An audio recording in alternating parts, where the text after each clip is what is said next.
Yeah, Neil. Hey, Cal, how you doing? I'm doing fabulous. It's a great day. Cheers. Cheers.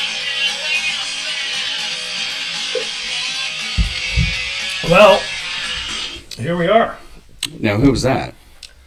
Well, that was actually the Smashing Pumpkins, Jelly Belly. Love it. Off of their album Melancholy and the Infinite Sadness. You might have heard of it. But here we are. The Season 2 year in review, basically. Episode 28. So we 9 more episodes this year in Season 2 than Season 1. And here we are. The end of Season 2. It's amazing. Yeah, quick recap, right? Yeah. Of the shows we've been to, right? And some highs, some lows. I figure we'll... So many lows, but we got them with the highs. But we just keep fighting. Grinding. I'm sure so many lows, man. No, yeah, I figured, some of our favorite episodes, some of our favorite concerts, a little bit about what's coming up in Season 3. Yes, we've been renewed. The tens of followers have their voice has been heard, and we are back for Season 3 with all new episodes dropping in February. Date to be determined. We appreciate all your support. Absolutely. All of our sponsors, thank you very much. 100%. No, but in all honesty, we do appreciate every single supporter, listener, reviewer, everyone out there who gives us any time of day. That's great. We would be doing it anyway, to be honest. Yeah.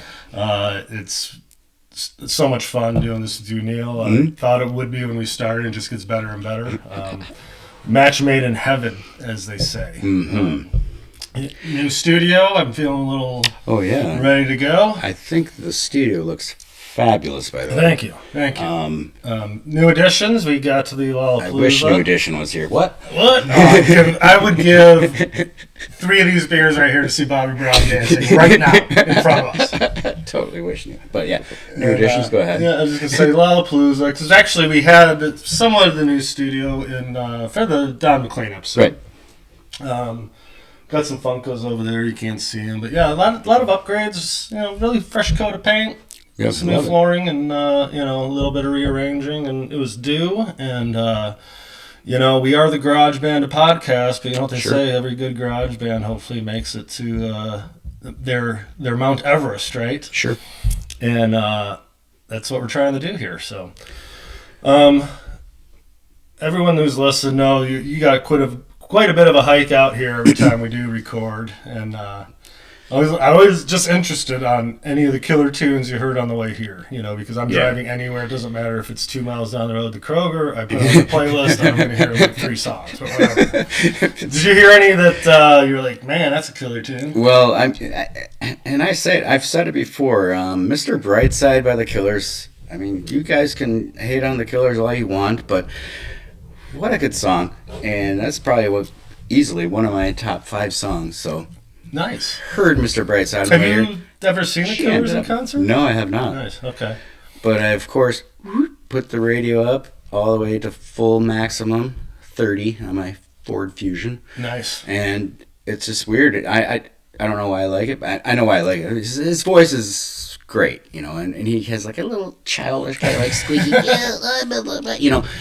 But it's funny because we were talking about instruments and voices, and I'm like, I don't know why, but I just love it. So we did. I found that over time, it's like I kind of am drawn towards a lot of times unique voices for some reason.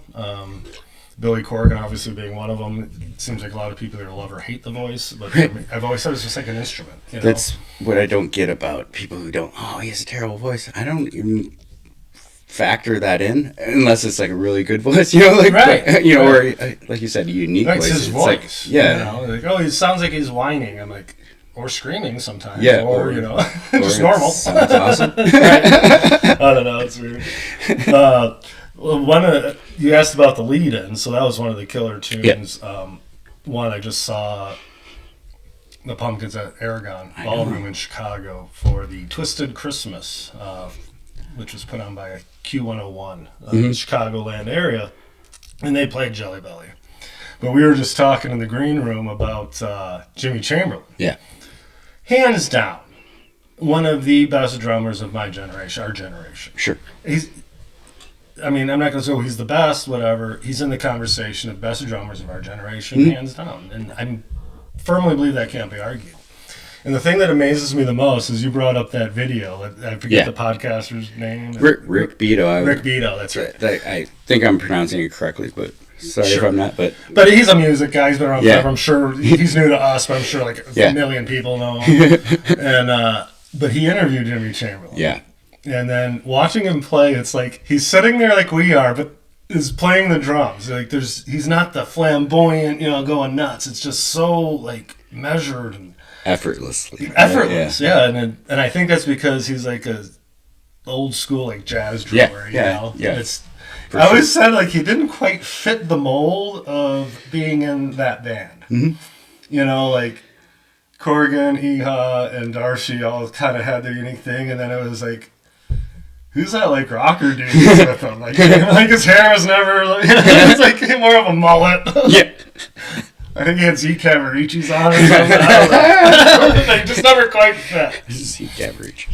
But he is. I mean, to me, it's always been Corgan and Chamberlain are the driving force, right? Sure. And Chamberlain with those drums, and the one album that people don't even ever talk about, and I don't think it's still on like Spotify, is Zeitgeist, which is the concert we saw at Fox Theater in 2007. Right. It was that tour. That album actually is very good, and that was really only Corgan and Chamberlain. But that was the backbone, and that whole album was just guitar and drum driven, and there's a lot of good songs, but people don't even know about it. It's not out there. I can't even believe it. You said it's not even on like Spotify? It's the only one that, and I will check occasionally. It could be now, but for the last like year or so, when I thought about it, it's not there. What about, did you hear anything else on the way?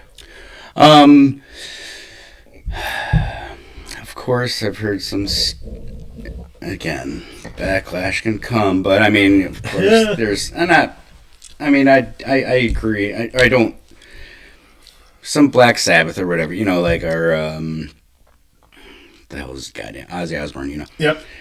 And don't get me wrong, I like them. I commend them for being musicians and songwriters and everything. But yeah, of course I heard Flying High Again. And don't get me wrong, it's a great fucking tune. That's what Ozzy. That's Ozzy, yeah. And that's the one that I really like, and I'm like, oh my gosh. But old school Ozzy, when he first went solo, was really fucking like Blizzard of Oz and Diary of a Madman. And believe me, I'm not hating at all. No, I remember Paul had those albums, and I'll say to the day I die, I mean, thank goodness for Paul really being in the music, because that's really what opened me up at first, was him more than anything.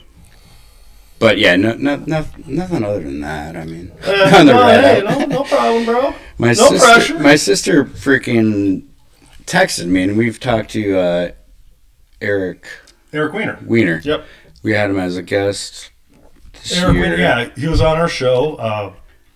That's what this is our review's about. No, it was one of my favorite ones of the season. It was our first remote one of the year. Yeah. Eric Weiner of the Wild Honey Pie. Yes. And real quick before, I just want to mention, I mean, his company is awesome. And they're branching out, but they do it in multiple cities, but I believe they start New York based, and they have these pizza parties. And what it is they'll have these sponsors.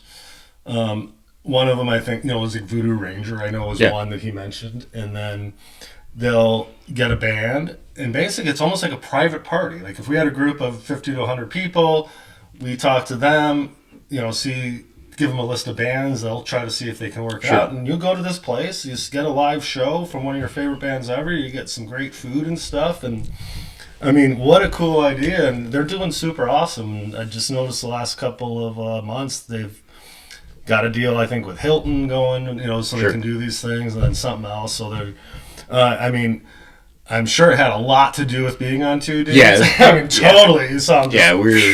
We're kind of catapulted him, but anyway. No, but I couldn't thank Eric enough for being on the show. That was awesome. But I know what you're going to mention, so I want to hear it. It's funny because he says one of the guests, I believe, Eric, was Rainbow Kitten surprise. Yes. And it's hilarious. My sister texted me this, I don't know, a couple months ago. Dude, have you ever heard of this band? And I'm like, yeah, I think I have. We were talking about it, but I'm like, holy crap. So it was Rainbow Kitten surprise. And you know what? Which was hilarious that we were talking about that. And then my sister texted and she's like, dude, these guys are so good. So actually, we were on the leading edge of Rainbow Kitten surprise. Thank you to Eric Weiner. But no, I did listen to them after we talked to them. That was one of the bands they had for one of the parties. And I'm like, these guys are awesome. You know, hilarious. So, and that's how we used to learn about music. Yes. You know, word of mouth, or you're driving in someone's car and they got a CD playing. You're like, what the fuck is this? Yep.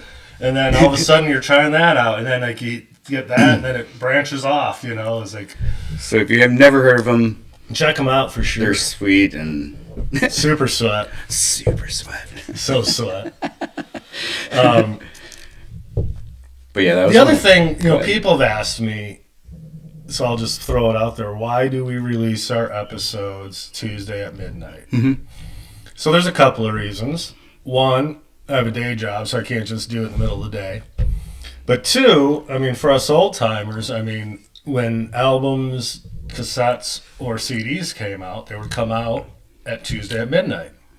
And we would actually go and wait at the record store. Yeah, and if you don't know, now you know. Now you know. With the strike of midnight, they'd open the door and you'd flood in and get your brand, the brand new fucking whatever, Pearl Jam CD or whatever it was at the time. So that's why we do it. A little bit of that nostalgia stuff. And like I said, if it was all I was doing, it might be at noon. But that's why we do it. I've had that question come up. So yeah, I still can't believe season 2. Like I said, we've increased the episode count. The first episode of the year we did, if you remember, our New Year's surprise, basically, because we were kind of marketing Paul Grasso with the first episode on a certain day, but we ended up dropping the little New Year's special before. And we've been busy as hell, really, since late December. Yeah. So last year we've been going pretty much nonstop.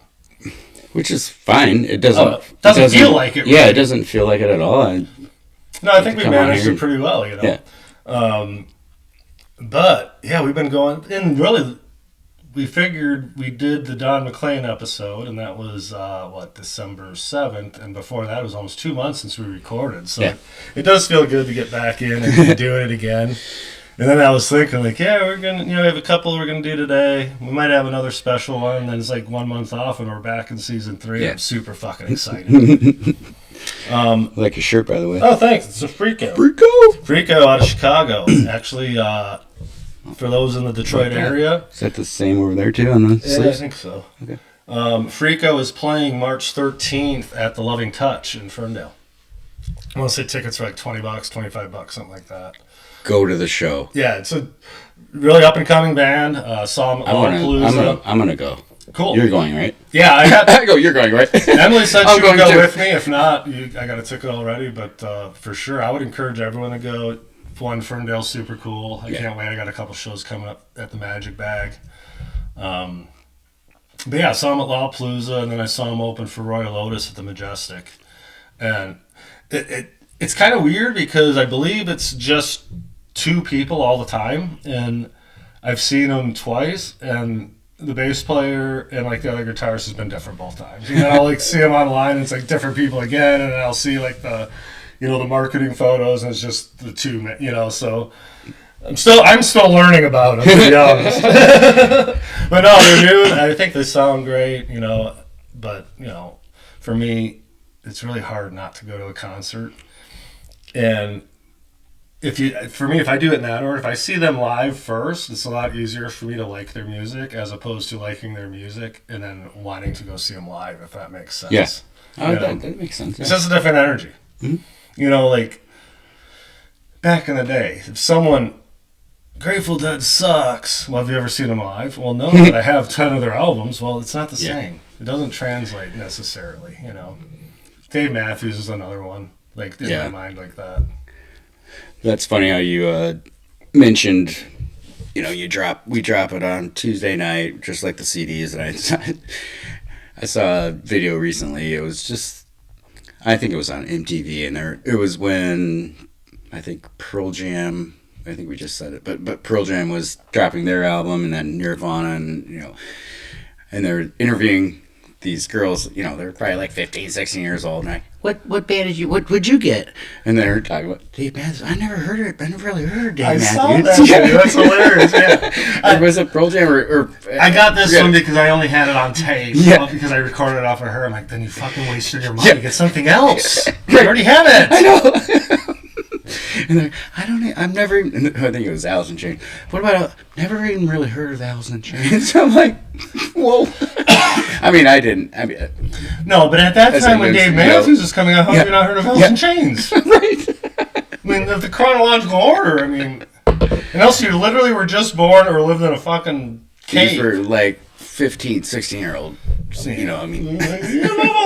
They're so happy, but they have never heard of that band. And it was, but I will say, I remember that because it was the Under the Table and Dreaming, but it was the one before too. Yeah. Seek Up or whatever it was called, and a lot of them were live, which is probably my favorite album by Dave Matthews, to be honest. Like the early stuff is what I really cared for. What were some of your favorite concerts this year? We actually went to quite a few together, but I know you also went to a few without me. All the concerts that I went to were the best. The ones that I got to go to for free. So I appreciate it. Awesome. I appreciate you. I think you gave me bought a ticket for me once or Peter twice. Hook and the Light. Yeah. Yeah. Well, I bought two because me and Dunkel were supposed to go, and then he got called out of town for work, and we went. And then actually, that was a cool show. Yeah, it was a cool show. I guess I never really understood the dynamic between. Well, you had Joy Division. Sure. Ian Curtis was the lead singer. Yes. I knew nothing of Joy Division other than I knew songs, but I knew nothing about the story. And we found out, I found out that night, I think we both did, that Joy Division was super popular. They were from England. Yes. Come to the United States for their first North American tour. Yeah. And Ian Curtis actually died by suicide on this tour. Yes. And then, those remaining members apparently formed New Order. Yes. Where Peter Hook was a bass player, which is a huge instrumental part of both those bands and everything. Well, so we go to see Peter Hook and the Light, and he did 2 sets. First set, all New Order songs. Second set, all Joy Division. But then I'm looking, there's also New Order that's out there touring. Yeah. No kidding. So Peter Hook's the only person from Joy Division and New Order, I guess, and Peter Hook and the Light, and then New Order actually tours and has the lead singer. And he's not, He's not a part of that. In fact, I saw there was a post that said, is New Order still New Order without Peter Hook? And he actually responded with, is it though? So there's this thing that's going on, but I love that show because I didn't know them enough, New Order or Joy Division. I know the songs. Absolutely. And he's awesome on bass and a showman. And the lyrics and the voice, it's serviceable to me. Again, that's not what I'm going for. And it was a sold out show, but remember they had tables set up, so we actually upgraded to get a table and everything. It was a really cool show. I had a lot of fun that night. And again, Royal Oak Music Theater, you can't beat that place. And again, I'm not saying all the free ones, but I do want to bring up Alan Plisick. Thank you for the Green Day show, which was awesome. Pumpkins opened. Yep. Green Day. Thank you, Alan, for the ticket. And that was so funny how that worked out, because that was one of our tailgate episodes. And that whole day, I loved it, right? So, fun. I take off at noon, I think. I think I finally got out. I wanted to leave at noon, but I left at 1. I'm there at 2 o'clock. I got the spot right by Comerica. I don't think a damn person showed up till 4:30. So I'm literally there by myself. I talked to a couple of home challenged people. The one dude I actually gave a shirt and a sticker to. Loved it.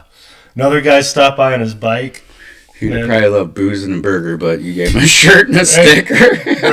He was very, very grateful. Fucking sharp, clean, crisp, white 2D shirt.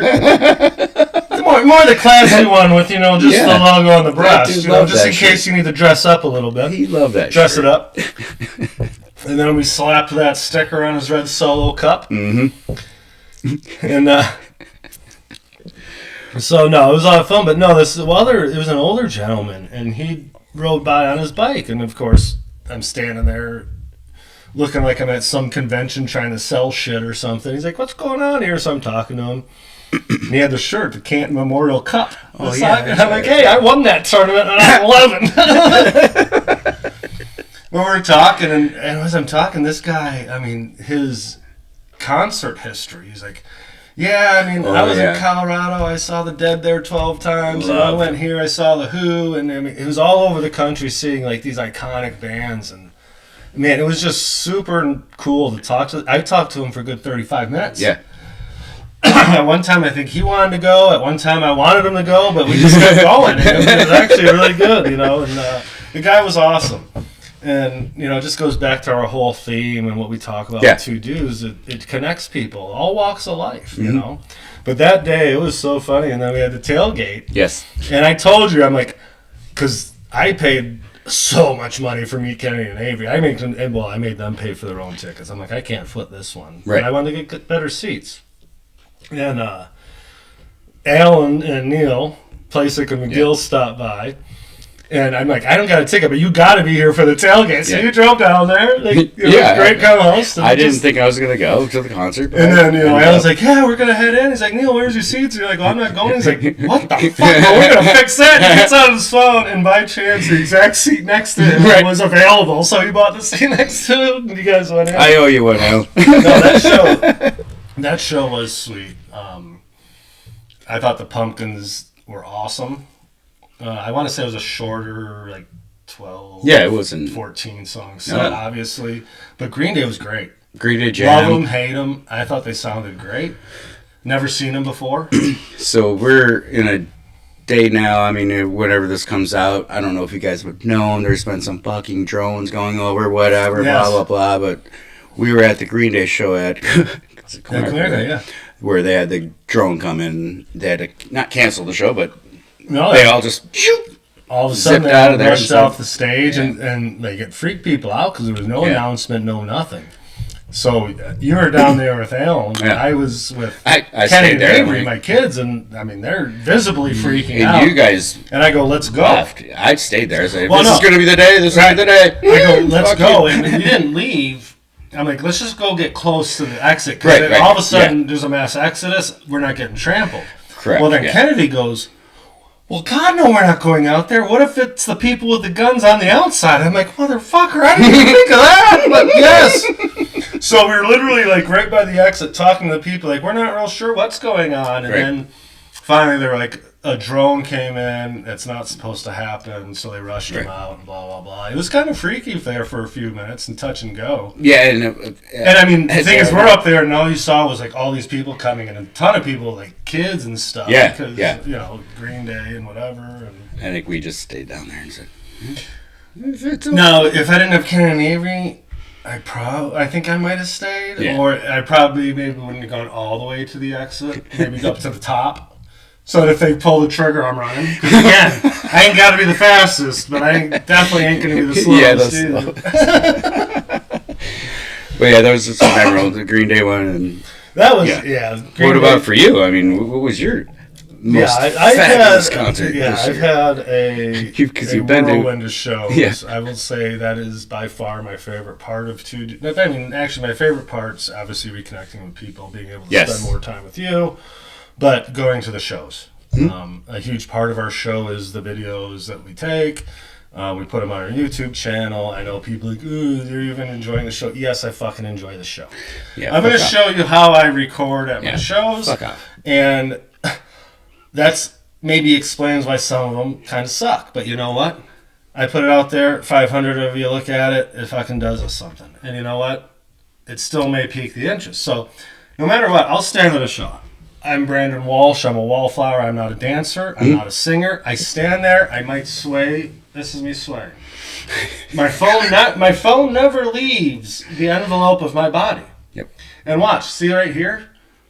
My phone's recording, and I'm looking over, and I'm watching it fucking live. Nobody behind them, they can all still see. I'm not the guy that's running around, you know, with like the camera trying to get all the perfect things. It's not my point. My point is, and I've always said, I take videos to expose people to music. Sure. To say, hey, that's awesome. Maybe I'll go see them live now. My job isn't to bring you to the fucking show. But I'm also going to say, I also do it to drive up our views. Well, fucking of course, but I'm also sharing music. That's what it's about. When we grew up, that was the whole thing. You shared your music with people. Wouldn't she like to have been at that show? And guess what? Oh my gosh. There's a video of it. We've all done it. I go on YouTube. I 100%. Fucking rabbit hole and look at, oh my gosh, this is in fucking Venezuela. The Nationals playing in Venezuela. What? Right. You know, wow, I just watched a fucking concert. Right. You're in on my fucking bed. Right. You're in this wormhole just watching. Yeah. But no, and that's the thing, is because I get annoyed when people are like this and being obnoxious. But you know what else? I get more annoyed at the person who's dancing like a fucking idiot, who's bumping into people. I get more annoyed at the person who's standing right here that I don't know, that's screaming the fucking lyrics in my ear. But you know what? Idiot. If that shit happens, you know what I do? I use my fucking feet and I move. Mm-hmm. If you don't like the people recording around you and shit, then move. I mean, I hate to say it. If you're in a seat, it might be a little more difficult. But I'm usually a general admission guy. I want to just be in the building. And there's only a few real select shows where I'm like, I want to have a seat. Not to get better videos or anything, because it's a different experience. And I hate to say it sounds better. Yeah. So you asked me. So, the first show, I think, of the season was Big Head Todd and the Monsters, when me and you went to St. Andrews Hall. Yeah. And always loved Big Head Todd. That was in January, right? Yeah. January 19th. The Lions had played. The Lions just won to, I think, play against the 49ers. Yeah, the Niners. It was So we went to Paul's, old home base, and watched the game, then drove downtown. Dang, that seems like a long time ago. It really, obviously, it wasn't. It seems like a long time. I know. But it was. Wow. And then we did a little tailgating, and actually by the time we got in there, they'd been playing for almost a half hour. We didn't realize they started at 7:30. We kind of effed that one up, but that's okay. But they played like 2.5 hours. Yeah, it was over at 10. Like, what the hell happened here? Like, I guess we're all getting older. I love Big Head Todd, but we might have missed some of those songs. Like, whatever. What we did miss was Resignation Super. Whatever. Right. But no, that was awesome, because I hadn't seen them in probably 15, 20 years. Well, no, it's been longer, because I haven't seen them since I've been married, and that's almost 21 now. So it was a long time. I don't think I've ever seen them. Really? No. I thought you saw them at like a Horde or something with us. Shoot, if I did, I don't The first time I ever did actually was with Dave Matthews Band at the old State Theater, the Fillmore Detroit now. Yeah. And it was Big Head Todd headlining with Dave Matthews opening up, but like it was either that show or just a couple before. Okay. They switched it. So Big Head Todd opened up for Dave Matthews, and I was literally front rail, first front and center that whole show. I didn't call it one of my top 10, but it's really fucking close. And actually it was Dave McMurtry, that said, hey, I'm surprised there's not a Dave Matthews show. And I thought about it. I'm like, man, that show was really good. And I'll never forget, it cost me $20. Front row center, general admission at State Theater. But no, that show was awesome. And actually going to see him this January. I'm going with Emily to Grand Rapids, the intersection. Yeah. Which will be the first time to see them. Around our anniversary. Are they playing, is it a Friday or Saturday? Or? It's another Sunday show. It's almost a year to the date when we went and saw them. So it's another Sunday show. We're probably going to head out Saturday, maybe hit Firekeepers on the way, grab dinner, and then hang out, check out Grand Rapids, and go to the show Sunday, come home Monday. Obviously, you mentioned the Green Day Smashing Pumpkins. That one was huge. Obviously, anytime the Pumpkins play. I've now seen them 5 times since me and you went with Paul in May of 22. Yeah. So what is that, 2.5 years? I've seen them 5 times now. I thought they did great in that, especially in Comerica. I thought they sounded good. Well, keep going, Pumpkins, because they're fucking good. And Green Day was great, and I know a lot of people go, whatever, you're not punk, you went woke, whatever. Who gives a shit? They were and for awesome, me, dude. They played Dookie and American Idiot, and It's funny because I had a conversation with someone the other day, and they're talking about like these anniversary shows, like, oh, we're gonna play Dookie and American Idiot, or Liz Phair, I'm gonna play, whatever. And I'm like, I kind of like them because a lot of these bands, that was my heyday with them, and I stopped listening to them. So like Green Day, I don't think I ever really listened after American Idiot. I would hear whatever they played, but I wasn't active, like, oh, I have to listen to it. So I go to a show like that, I'm like, fuck, I know all these songs, it was great, they sound awesome, high energy, whatever, it was awesome. I will say, I know that guy loves the National. I'm going to fucking talk about him again, but... Oh yeah, you went to that. The National, War on Drugs, right? Yeah, that was my best concert because it's my favorite band, and it was awesome. And that was that Freedom Hill, or was that Michigan Lottery? Yeah, Michigan Lottery. Michigan Lottery. Yeah, Michigan Lottery. That was Freedom Hill. That was another free ticket. Thank you to my sister. Who was a season 1 guest. We'll have to get her back on. That was actually her a little better at her job. Yeah. That was my other concert that I would put on there. That was one I couldn't go because I believe I was in Florida. Because I wanted to go. I've never seen the National. I mean, you and Keith and Paul and Lindsay have always been huge fans, but I've never seen. So that was my top one, and then nice. One that made my top 10 immediately from the minute I saw it was PJ Harvey. Oh yeah, that was at the Masonic Cathedral. And again, before I get into the show, we've been asked this a ton of times. The Masonic in Detroit has 2 theaters. You have the Masonic Temple Theater and the Masonic Cathedral Theater. Yeah. The cathedral's a little smaller, but they're both super classic venues. That's one of those ones where it's rare, but if it's someone that I really want to see, I'll go the extra mile, buy the ticket. Sure. So I bought the balcony ticket. I was the second balcony right of the stage if I'm PJ Harvey. And I was the very first seat in the corner. I mean, so I was looking right down on it. Absolutely amazing. The chair swiveled. I mean, I was talking to this guy at work, Lee Elfman. I'll call him out. And he's like, when I talked about going to these new venues, they're like, well, he's like, the Masonic, the cathedral, it's like, you're sitting in these chairs. It feels like you're doing something wrong. You're swiveling. I felt like you're on a Seinfeld episode. It's kind of an experience, yeah. But it was great because like I kind of swivel while I'm taking my videos, and I'm still watching while I'm doing this shit. Because it was a performance. It wasn't a concert. It was like a theatrical, it was awesome. The crowd never made a sound except for after she was literally done playing. Between songs, you could actually hear her footsteps as she's walking, And I don't even know why, but when I saw she was touring, and she hadn't toured a lot, apparently, or, at least in North America a lot, recently. And I always really liked her, but I was never a big fan. For some reason, I'm like, I want to go to this show. Yeah, and I actually joined her fan club, so I could get the pre-sale.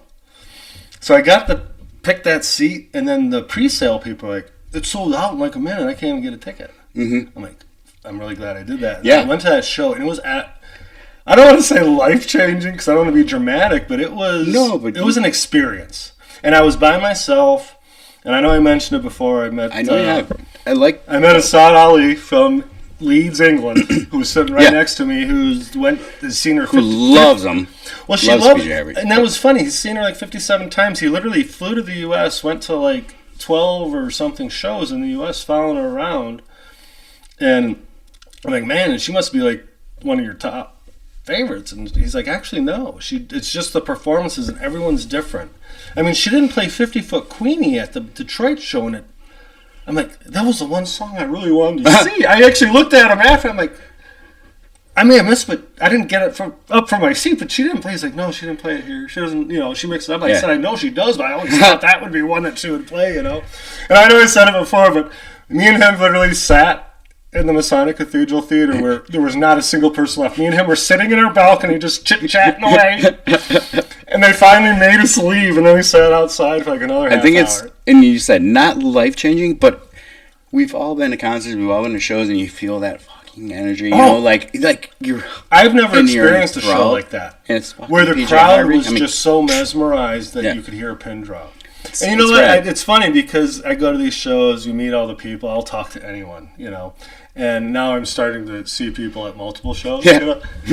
But I'm a firm believer that connection with Asad Ali that day and everything else played a role into making that one of my top shows. Absolutely. You know what I mean? And just like hearing his experience and about doing that, I'm like, man, that's something that would be. I would love to go to England and like follow around and, you know. Can I come with you? Absolutely. But no, that was a huge one for me. Let's think of some of the others. Modest Mouse in November at the Fillmore. Modest Mouse, get out of here. Didn't you see him twice this year? I did. They opened for Pixies Yeah. at Freedom Hill. That was the first time I was ever there. Great venue. Tough to get there for me, and parking sucks, but I mean, it does everywhere.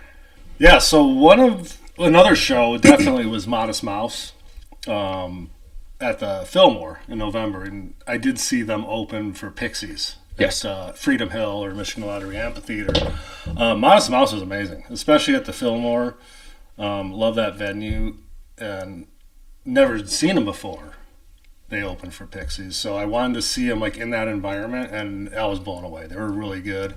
I would definitely see them again. One of those bands that's been around for 20 years. Right. It was like I never even really. Frick, I think even longer than that. Yeah, exactly. The album they played or whatever that night was 20 years. So, other one, I mean, Pearl Jam and Indie.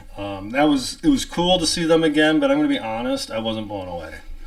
Where we sat, sound wasn't great, and to be honest, I wasn't real happy with the set list. Because I was watching the whole tour and the set list and everything, and the one that we got in Indy, it was very heavy Vitology. They only played one off of Versus, like 7 or 9 off their new album, which is fine. I mean, they're still an active band. Right. They should be playing new stuff. They can do what they want. Neil Young, Crazy Horse, saw them at Pine Knob. Great show. Actually canceled everything after. I think they only had a few left, but probably one of the only times you're ever going to see Neil Young, Crazy Horse again. Other ones I saw for the first time, like Violent Femmes. Like, that was so cool. And they played actually their first 2 albums in full. So for me, those are all the songs I know. So it was amazing. It was at the Masonic Temple, which was the first time I was in there. So to be there, that was really cool. Jesus and Mary Chain and Psychedelic Furs. I hadn't seen Jesus and Mary Chain since Lollapalooza 92. And seeing those guys, and the one thing I loved was the way they did the lights and everything.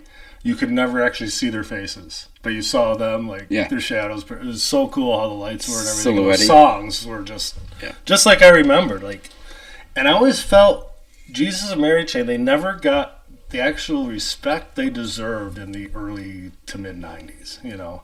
Yeah, they were at Lollapalooza 92, but, like, they're a really great band. I'm really glad I saw them. Because the first time Lollapalooza, we've talked about before, I was 17, wasted, and passed out on the hill, so I may have passively listened. Wasted. Kane Brown, my first country show of my life. Went there, with Emily and Elena and Moose, and really good. I can see myself at a country show again. Obviously Lollapalooza, too much to talk about there, but that was just the experience, the environment, the way it was set up, absolutely amazing for anyone that just enjoys people, music, and... You touched on country, and Erin Powers, which I think is Emily's cousin. Yep. She was on the show. I forget her.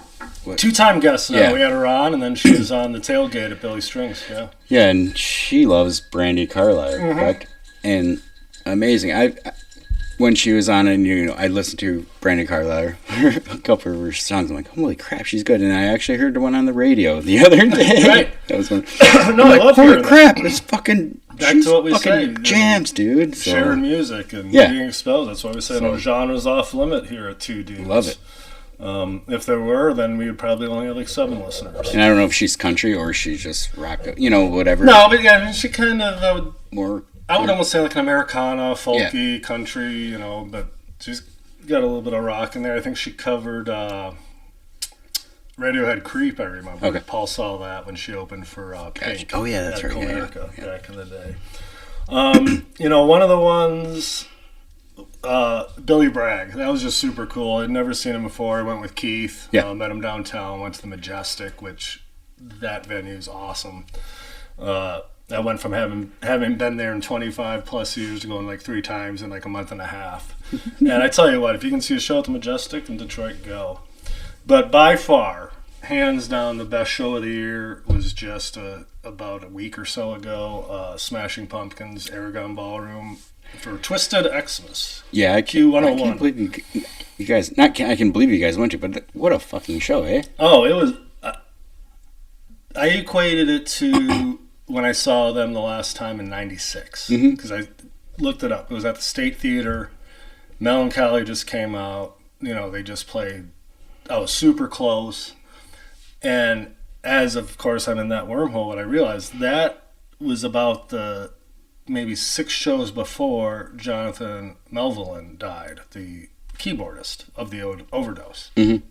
That tour stopped, and then the band was never the same.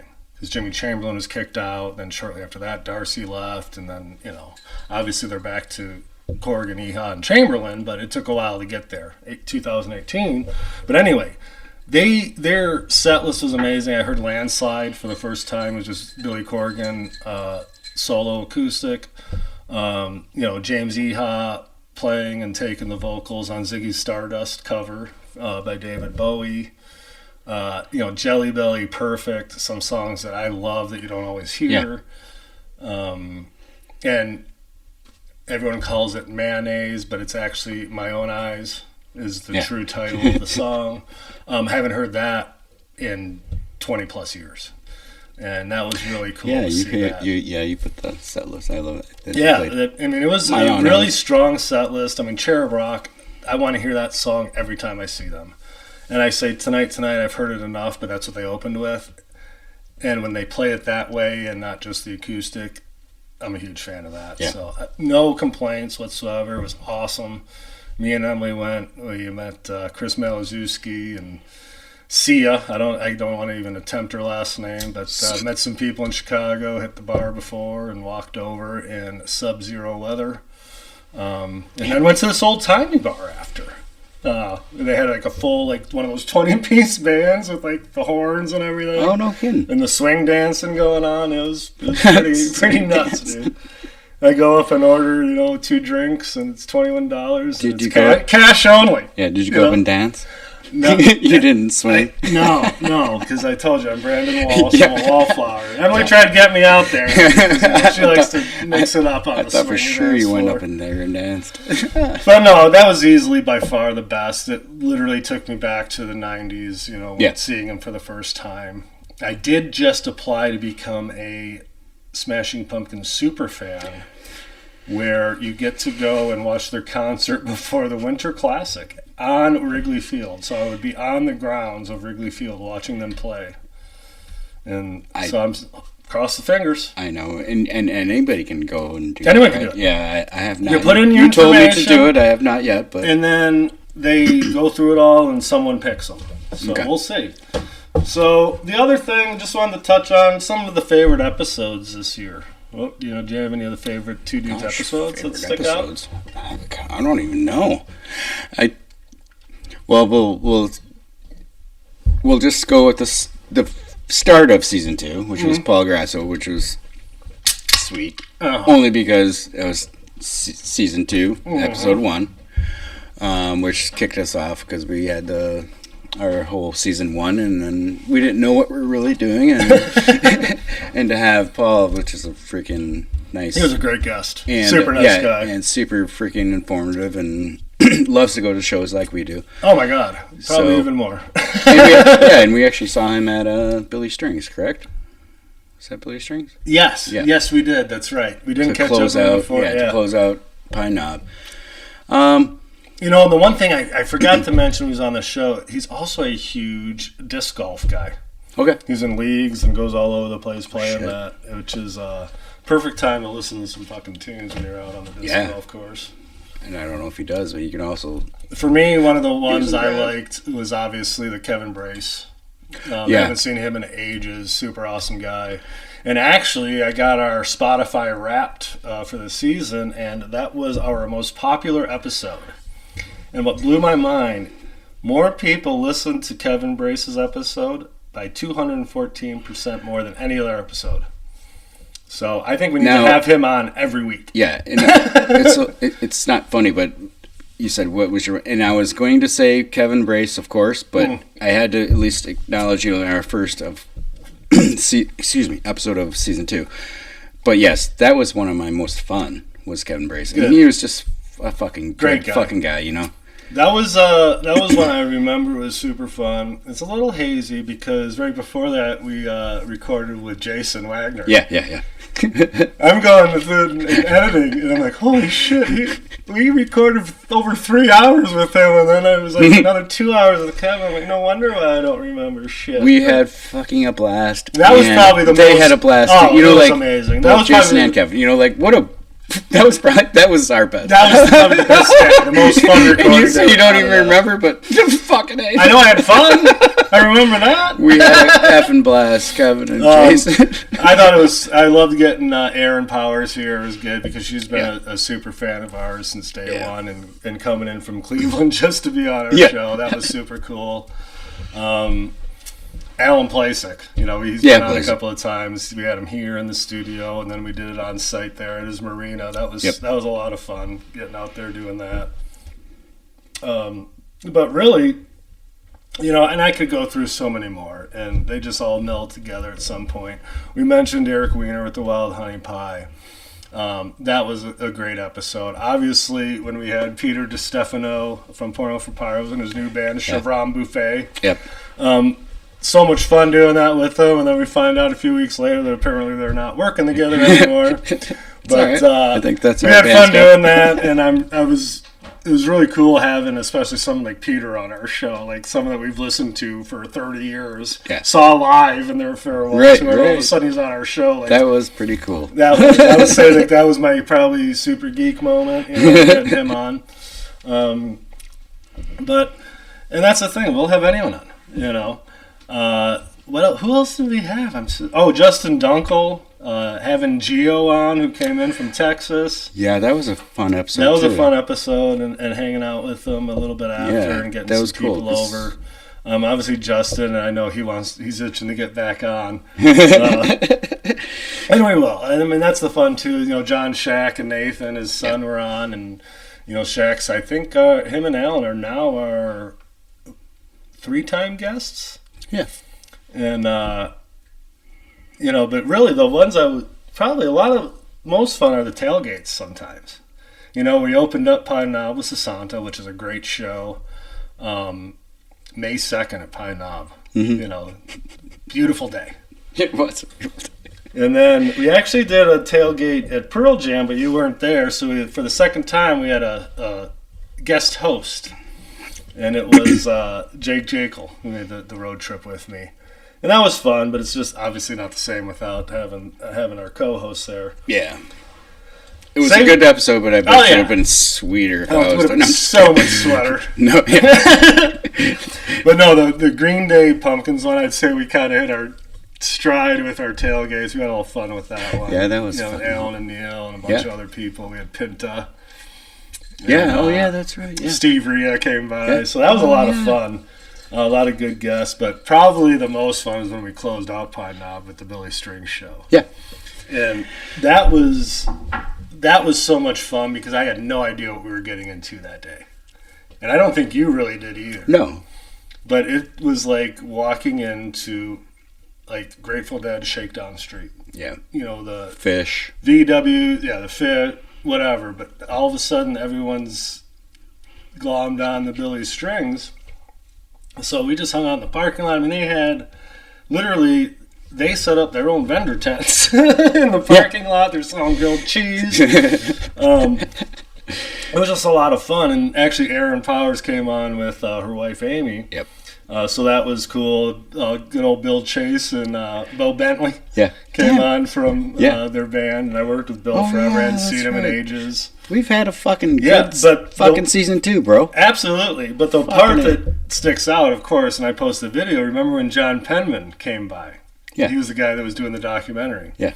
And go check him out, John Penman YouTube. And you can see it's about a 17-minute long where he just goes around the whole tailgating, but he spent a couple, 2-3 minutes with us.